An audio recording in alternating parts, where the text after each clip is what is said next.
اللہ جانتا ہے کہ تم تھک گئے ہو۔ اللہ کو پتا ہے کہ تمہارا دل بہت پریشان ہے۔ ابھی تمہیں بھلے ایسے لگ رہا ہو کہ کوئی تمہیں سن نہیں رہا، کوئی تمہیں سمجھ نہیں رہا، لیکن اللہ تو تمہیں تب بھی سنتا ہے جب تم دکھ سے آہ بھرتے ہو۔ اللہ تو تمہیں تب بھی سمجھتا ہے جب تمہیں خود بھی پتا نہیں ہوتا کہ تم کیا محسوس کر رہے ہو۔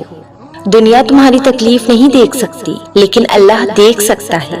دنیا تمہیں سمجھنے میں ناکام ہو سکتی ہے، لیکن تمہارا اللہ نہیں۔ اس نے تو تمہیں خود بنایا ہے، اس نے تو خود تمہارے اس دل میں جان پھونکی ہے، پھر اس کی نظر کیسے اس دل کی طرف سے غافل ہو سکتی ہے؟ اور جب تم اپنے ہی دل کی مرضیوں میں بے راہ روی اور غلط راہوں کے مسافر بن جاتے ہو تو وہ رب بھی تمہارے دل کو بے راہ اور بھٹکا دیتا ہے۔ اور جب تم اپنی چاہتوں کی خاطر اس رب کی حدود کو پامال کرتے ہو تو وہ بھی تمہیں اس دنیا کے رحم و کرم پر چھوڑ دیتا ہے۔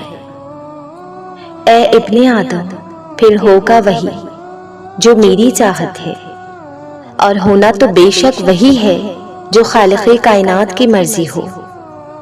اے ابن آدم، ہاں اگر تو نے سپرد کر دیا خود کو اس کے جو میری چاہت ہے تو میں تجھے بخش دوں گا وہ بھی جو تیری چاہت ہے۔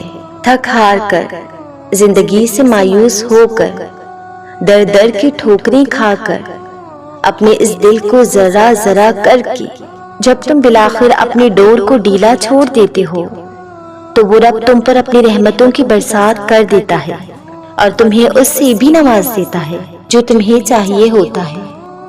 اللہ تمہیں اس سے بھی بڑھ کر جانتا ہے جتنا کہ تم اپنے آپ کو بھی خود نہیں جانتے، پھر آخر وہ تمہارے دل کی بات کیسے نہیں جانے گا؟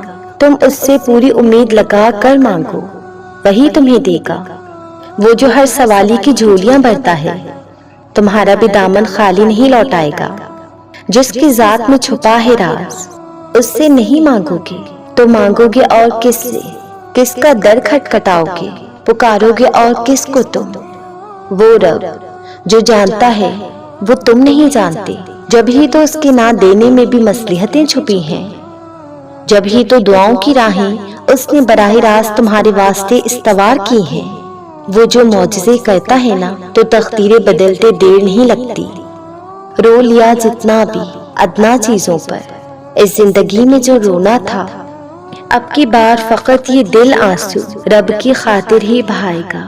رول گئے جتنا بھی رلنا تھا خود کو دنیا کے قدموں میں، اب کی بار یہ خادم فقط خود کے سجدوں میں خود کو جھکائے گا انشاءاللہ۔